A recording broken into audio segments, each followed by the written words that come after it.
All right, I am warning you, after this interview, you're going to have a new crush. I can promise you that much. Not on just the looks, but the mind as well. Vusi Thembekwayo, I'm sure you've heard of him. The 32-year-old self-made millionaire is on a new journey of changing the narrative of entrepreneurship in South Africa. He says his aim is to establish and develop high-growth black entrepreneurs in the rural and township markets of South Africa. This he will do by finding and nurturing entrepreneurs through funding, incubation, and developing them into enterprises. Some of that passion was seen during the SA Dragon's Den program. Vusi is here. He's in studio with us. So nice to see you again. So Welcome. good to see you. So good to see you again, Leanne. Okay, so let's talk, because there's too much to talk about in such a short amount of time. Right. 32 years old. We still got your age Yes. right. So, okay, we're still 32 years old. Yes. Although I do feel bad because I'm on the other side of 30 now. So Oh, don't I feel feel like bad. an old soul. Yeah. Listen, if you've done this much by 32, how did you do this? I'm dying to speak to you when you hit the 40s and 50s. How did you do this? Yeah, I'm 5 years behind my own timeline, right? Yeah, so yeah. I should have been here much sooner. But I think I was lucky. I was lucky out of the starting block. So I knew what I wanted to do with my life very early on. And there was no doubt in my mind about what my life looked like.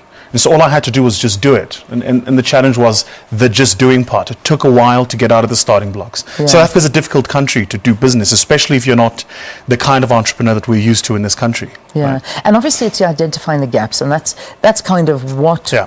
we as entrepreneurs, as South Africans, need to do, is find that gap. But how do you find that gap? I mean, there's so many things happening around us. Yeah, so I mean, so the study of gapology, which is effectively what entrepreneurs do. It's interesting, entrepreneurship is not something you can teach. People either have it or they don't, which is just the ability to come in and see opportunities where they don't exist.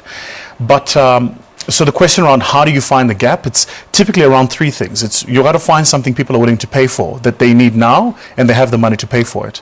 The minute you tick those three boxes, you're in business. So it doesn't matter what it is. You could be selling water, you could be selling ice cream, you could be doing anything. The minute you understand those three things, you effectively have found a gap in the market, and you can start servicing that market. Yeah, and that's the thing that you do know. Now, I mean, you were part of this Dragon's Den program. Yes. Identifying successful entrepreneurs. Yes. And investing in those businesses. So, how do you know when somebody is a successful entrepreneur? Obviously, their characters, their traits that you're looking for in people. Yeah.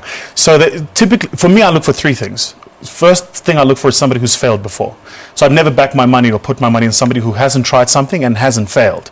Because if you haven't failed, the theory of failure, entrepreneurship is interesting. It's a lot like swimming. So if I gave you a textbook on how to swim and you read it for 3 years, and then I took you and chucked you in the ocean, you'd sink. Because swimming isn't a theory thing, it's a practice thing. You have to do it to know how to do it. So the first thing I'd say is it's somebody who's failed. I love people who failed because they've proven they've tried something and that they know what's on the other side of not succeeding, which is this failure thing.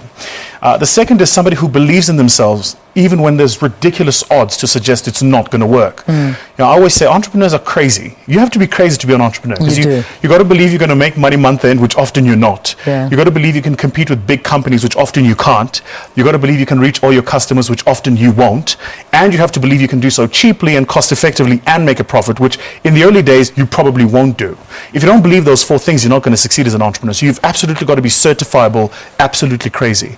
And then the third thing is just people who are passionate. Like, you got to love what you do. Because I remember in the early days, the only thing that fed me was my passion. There was no money at the end of the month. In fact, there was too much month at the end of the money. Yeah. So you just got to be passionate. You got to love what you do. Yeah, I love that.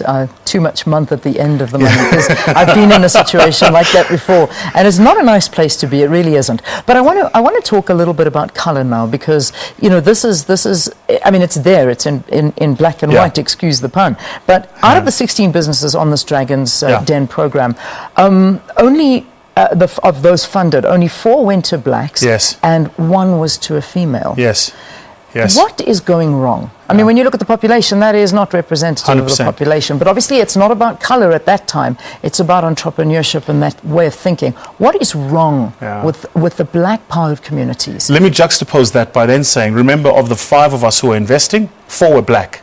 So just to be clear, you've got 80% investors who are black, but the investment complexion doesn't reflect the people investing or the dynamics of the country. And money does not know color, does it? 100%, which is the thing, right? So in this country, we've taken a say, and I'm very unpopular for having this view, by the way, but entrepreneurship is not a race thing. You're either going to do it or you're not. Let me put it to you this way. Nobody has ever shown me favor in business because I was black. I was in business because I was in business. The fact that I was black then became an added advantage. So if you want to be in business because you're black, odds are you're not going to survive it. Because at the end of the month, the debit order doesn't ask you, are you black or white, so am I debiting your account or not debiting it? At the end of the month, your customer doesn't go, are you black or white, so am I paying you today or at the end of 30 days? They're going to pay you by their payment terms. So, you asked the question around why was that the investment complexion? It's typically because we have a very big problem in this country around developing real black entrepreneurs. But I mean real entrepreneurs. Not the guy who registers a company, gets a tax clearance certificate, opens a bank account, then goes and starts applying, then goes and starts filling in database registration forms to wait for somebody to say, supply me. That's not entrepreneurship. That's being a businessman. Those are not the same things. No, so we don't have that. What we also don't have, and the other thing we've done is we've taken, in the main, very talented black people and have done two things to them. Gave them very high-paying jobs in corporate, so there's no incentives to start a business, because I can go get an education and get a good job in corporate and live comfortably. Or, and this is the worst thing we did, is we then said, well, here's BEE transactions, so you can take 26% of a company you played no role in building, and tomorrow you can buy a Range Rover, just like that. So the minute you distort the reward risk system, which is what entrepreneurship is. I take a risk, in future I'm going to get a reward. The minute you distort it, people then don't flock to this thing called entrepreneurship. I spend a lot of time in Kenya, and I've often said, I will fund a Kenyan entrepreneur over a South African yesterday. Because the Kenyans, boy, are in this thing for the long haul. Like when they build a business, they're building this business not for today or for tomorrow, they're building it for their children 3 generations from now. And that's what we're not getting right, right? I keep saying this to people, like, do you know there's no way in the world where the Jewish communities in wholesale poor? Nowhere on planet Earth will you ever find a poor Jewish community. Doesn't happen. And it's not because Jewish people come from another planet or they're celestial beings. It's because they simply have understood over generations the institution of building a business. So the father starts making cookies, he leaves the cookies business to his son, and the son makes cookies and then he opens a grocery business. Now they make cookies and they have a grocery business. And then the other son comes and he opens a hardware store. So 3-4 generations down, you've got 4-5 generations of money that's been circulated in the system, and they've taught each other business. Okay, so let's bring that into the South African system, because we don't have 4-5 generations of business and money that's been circulating in families. We haven't got that. We've got principles of affirmative action. We've got black economic empowerment. And what you're speaking is almost saying those aren't working. No, that's not what I'm saying. Is that no, that's not what I'm saying. So I think you need to understand. So remember, BEE is a very complex machinery. It's a very complex mechanism. It has elements of enterprise development, sharp, supply development, absolutely necessary. Affirmative action and the development of employment equity, black talent in organizations, move them higher up the rung, expose them to operational levels so they know how to run businesses, absolutely necessary. What I am not in agreement with is taking wholesale shares and just giving it to people because they're politically connected. We've done that for 20-something years. It hasn't worked for us. My mother worked in a company. I'll tell you a funny story. She worked in a company that did a BE transaction for 4 billion. My mother was in that company for 30 years. She didn't get a cent of the 4 billion. So what you've now done is you've got black people who've worked in the business, who've built the business, who don't get any access to the future growth of that business just because they don't carry the right card of a political organization. And then when the company goes through a difficult time, it turns around and says to the black staff, no, wait, we're not making profits. Please don't ask us for higher wages. And the staff go, but why? We're not participating in the profit growth of this business, so why must I let you make profits in future when you're not letting me be a part of the dream? So there's a big conversation to be had on both sides around how we build real entrepreneurship. South Africa, in my view, is at a crux now. We're at a turning point. We're either going to do one of two things.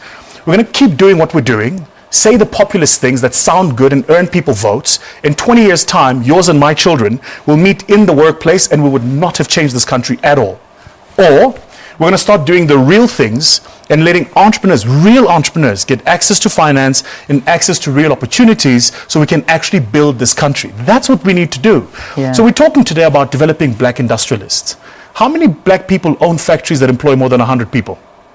And I'm not talking about bought a factory from a white man that employs 100 people. I'm talking about started it from the ground. When I started my business 15 years ago, everybody thought I was crazy. Now I've just sold it to an American investor group and I've got my own money. And as a result, I'm saying, let me invest in other entrepreneurs. So I'm not saying this for theory. I've done it. You've done it. You know how it And works. I didn't ask for pity. I didn't say to people, give me the business because I was black, or give me the no. I said, give me the business because I'm the best at what I do. Yeah. You come against Vusi Thembekwayo, you better have your wits about you because I'm going to take you out in any space. Yeah. And that kind of belief, I think, is necessary. We had this belief in the 80s when black people ran spaza shops, right? We had it in our own townships' economies. But you've lost it somewhere along the line. Yeah, because we just sold this thing about pity now. And all of a sudden, we're all looking for pity. I don't want pity. Don't give me business for pity. Give it to me because I'm the best at what I do. I promise you come against me, you will not win. That's amazing. And if you come against me and win, then I'm willing to concede. You know what? You were better at this. Let me try something else. Yeah. That's what we need to do to really build this country. That's you. That's you. You're one in a million. You really are. I mean, you've got this passion burning inside of you. You've got a mind. No, don't look at me like that, because you are. I'm not sure about that. There are not many people that are like you. And there are some people that are a little bit, they own that spaza shop. Yes. And they Yes. work tirelessly every 100%. single day. They approach for more funding. They don't get it. They want to 100%. expand. They don't get it. 100%. There are women sitting beading, and they are so talented. Nobody recognizes that talent. Nobody taps into it and allows them to empower their families. 100%. We're losing 100%. somewhere along the line. Someone's not helping. Because I feel very passionate about this. I think the biggest lie that was ever sold to black people specifically, and I can only speak for blacks because I'm black. The biggest lie that was ever sold to black people was this thing about small business. I hate the term. Hate it. Absolutely hate it. My mother belongs to a stokvel. She's been in it for 30 years, the stokvel. 30 years ago when she joined the stokvel, there was a bank that was formed called ABSA around the same time. A stokvel is a group of people who come together, put money together in a depository, and later take the money and loan it to each other. Well, that's exactly what a bank does. What do you think my mother's stokvel value is today? Very little. How big is ABSA? Listed on the stock exchange. Yeah. So the first thing we have to do to get the conditioning right is to teach black people that actually stop thinking small. You can start small, but don't think small. There's no difference between the mama who runs a spaza shop and ShopRite. Both are the same. You have a business in a physical building, branding at the front, and stock that our customers come and buy every single morning. Yeah. So it's about us realizing we have to do the small things to start doing the big things. And state institutions, by the way, and this is important, state funding institutions have to stop looking for the easy way out. In this country, it's easier to get money to open a franchise than it is to start a real business. Why? Because franchisees don't lose money. It's a franchise. Steers gives you the formula and say, go and open there, sell that at that price. But what's entrepreneurship now if you're telling me what burger I must sell and at what price? And by the way, you control my till.